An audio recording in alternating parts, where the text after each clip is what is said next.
They did it. They finally goddamn did it. After nearly 3 decades of the One Piece anime's existence, they have finally fixed something that I have been complaining about for many, many years.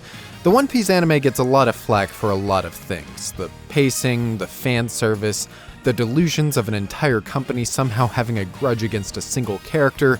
But the one thing that I have hated for nearly the past decade of my life, and have seen more and more people catch on to as time goes by, is One Piece's absolutely horrendous sound design. I feel very strongly about this, to say the least. I've complained about it to my friends. I've had this idea for a video in my head since 2019, right next to a very outdated video idea for The Promised Neverland. And I even said in my Wit Piece video from a little while back, I could make an entire video about everything wrong with Toei's sound design for One Piece. So it's time to own up to that. It's time to talk about why One Piece's audio was a catastrophe, but by some kind of miracle has had a significant glow up with the start of the recent Elbaf arc. And the first thing I want to start with, before we get into anything else, am I crazy? Are all of these issues with the audio just in my head? Look at these people on the Wit Piece video, they don't notice anything. They like the audio, they like the sound effects. Is this just another one of the many figmented things that One Piece fans make up to complain about yet another thing that doesn't actually matter? Well, the short answer is no. No, it's not. And we will be systematically diving into why this has been a genuine issue for the anime for a very long time. But you have to realize that it's not just me saying this. Maybe it was 10 years ago, but not anymore, man. This has become such a noticeable issue within the anime's production that even the One Piece anime's own staff have talked about how bad the sound design is. Vincent Chansard couldn't hide his disappointment in the sound design for one of his sequences. Hone Hone, the creator of One Piece's greatest action scene within 1074, was literally calling for the sound team to be fired because of how unprofessional their work was. It can't be understated. For a production this high profile, done by this big of a studio, One Piece's sound design for a very long time was simply unacceptable. Let's start with the sound effects themselves, because this is where the actual contention comes in. People don't like change, and they don't want to lose the precious audio that they've become accustomed to over the past 1,000 episodes. And I definitely empathize with that. One Piece's sound design might not be perfect, but there is absolutely an identity in this sound that tells you that you're listening to One Piece. And if you were to change that, if you were to suddenly make these One Piece with modern sound effects edits, you run the risk of going in the opposite direction and not sounding like One Piece at all.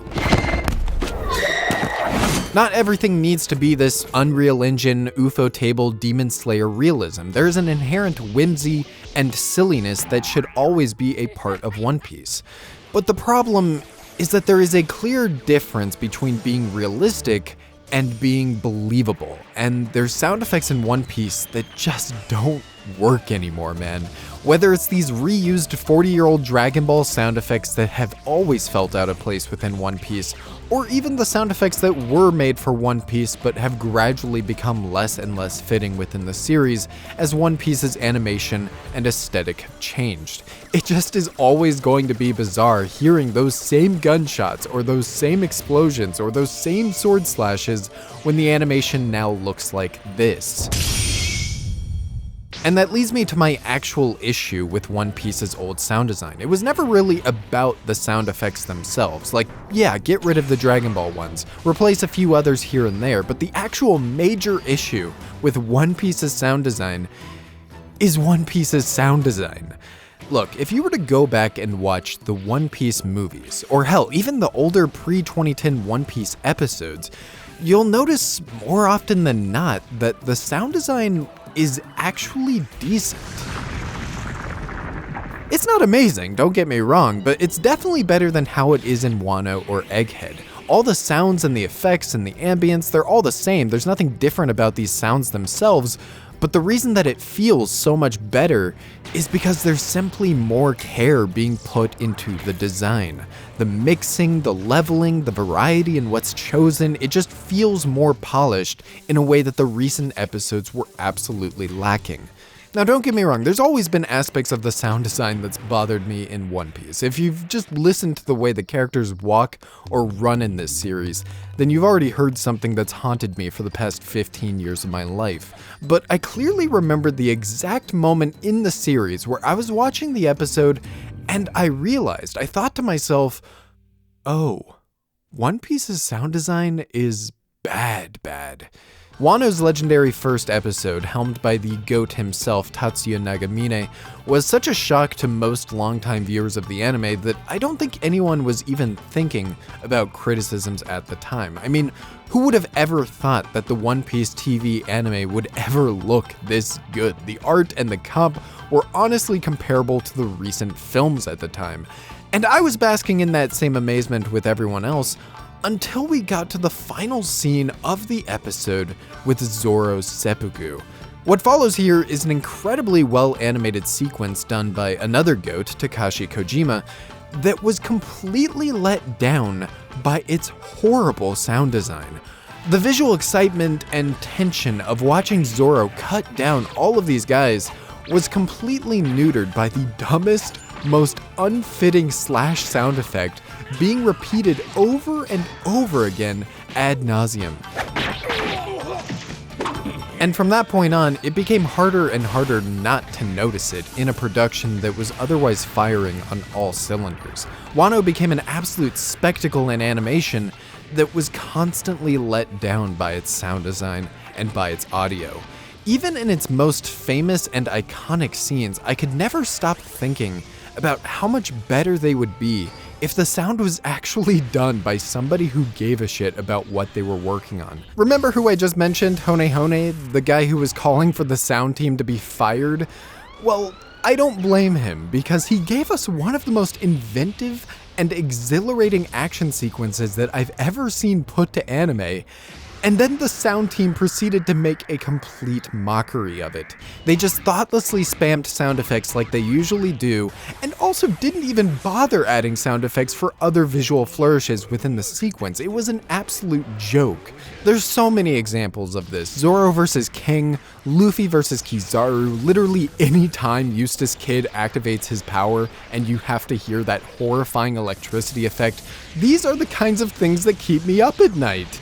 Even episode 1015, famously the best episode of One Piece, one of my favorite episodes of anything, period. Ishitani is such a meticulous director that you don't really see the same sound issues in her episode. She's just got such a tight control of everything within that they don't really manifest as much. But there's a part in 1015 that always bothers me when I rewatch this episode, and it's when Yamato is talking to Ace in this flashback, and you hear that same chain jingling sound effect played over and over again whenever Yamato moves her arms.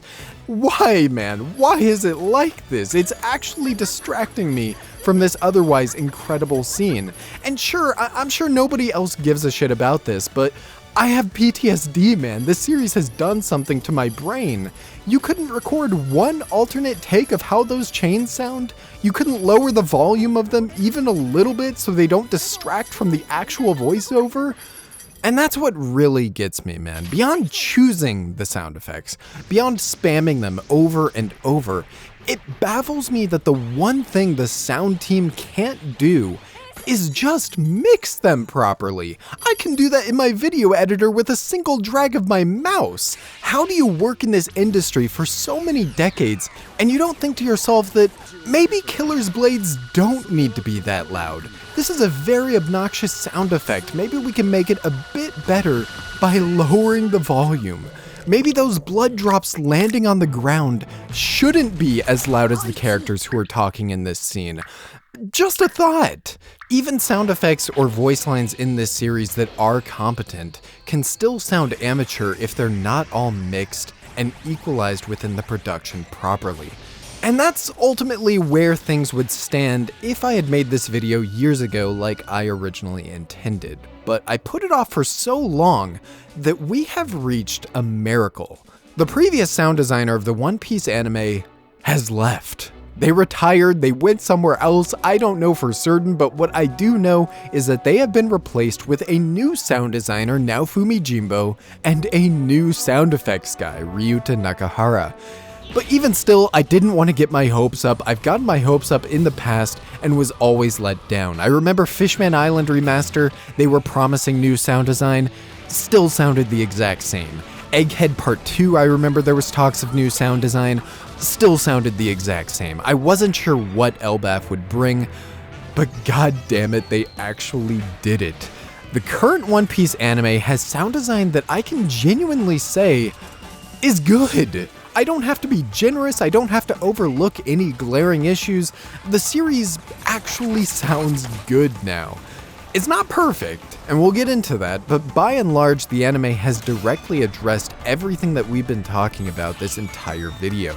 There's actual thought and care being put into the placements and mixing of the sound effects. No more spamming, no more over-leveled garbage. The variety is much better. There's new sound effects being interwoven with the old to give it a fresh feeling while still retaining the audio identity that One Piece is known for. There's unique and interesting audio direction and cues that you would never have seen in the older episodes. Walking actually sounds good. Blood dropping actually sounds good. The chains actually sound good now. I'm free. This is definitely a new era for One Piece, and I am so happy to see the way that things have improved. But I said it wasn't perfect, and beyond nitpicks, if I had any noteworthy criticism to say about the sound design as it currently stands, it would be the ambience. This is yet another thing that has always been a part of the One Piece anime for as long as I can remember, and the simplest way that I can describe it is dead air. When the characters are talking, when you're soaking in the ambience of a scene, the one thing you really don't want to hear, unless it's completely intentional, is that dead air effect. Nothing reminds me more that I'm watching a relatively stretched out and padded chapter of a manga than when I'm hearing the characters talk to each other in a One Piece episode, and if there isn't any music, it legitimately sounds like I'm just listening to them recording straight out of the booth. It just feels empty and not very rich.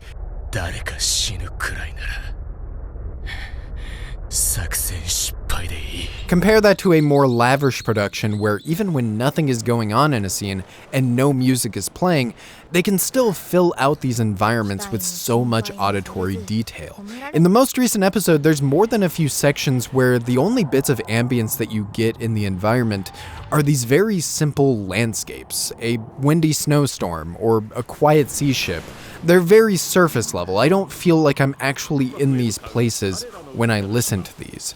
Ideally, you want these scenes to be a lot richer and a lot more multi-layered. And I know somebody is going to tell me, well, Phenom, those scenes are supposed to be quiet. They're supposed to be contemplative. And sure, but you would still be shocked at how even quiet scenes like these can be elevated so much by still having a richer, more complex ambience. So that's my note for the current One Piece sound team. You guys are doing a great job so far, but I hope you keep improving and keep pushing the envelope and bring this series to an even higher caliber that it deserves. I'm just really happy to see Toei's adaptation actually pushing beyond its stagnation here. I really didn't think it would ever happen. I thought I would be complaining about this till the end of time.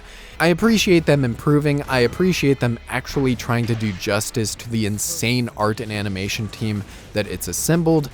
But I'm also quite looking forward to Wit Studios' adaptation as well, where I really do think, unless there's some backdoor dealings where Toei is forcing Wit to only use their proprietary sound library, I really think Wit Studios' version is where you're going to see some truly top-level sound design in One Piece for the very first time.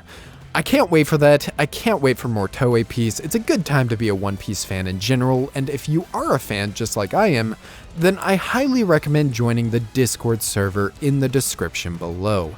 There's a lot of One Piece fans on there, there's a lot of cool people on there in general, and I'm sure that me and everybody else would love to chat if you stopped on by. Like the video if you enjoyed, subscribe for more. I hope you're having a wonderful day, and I will see you in the next video.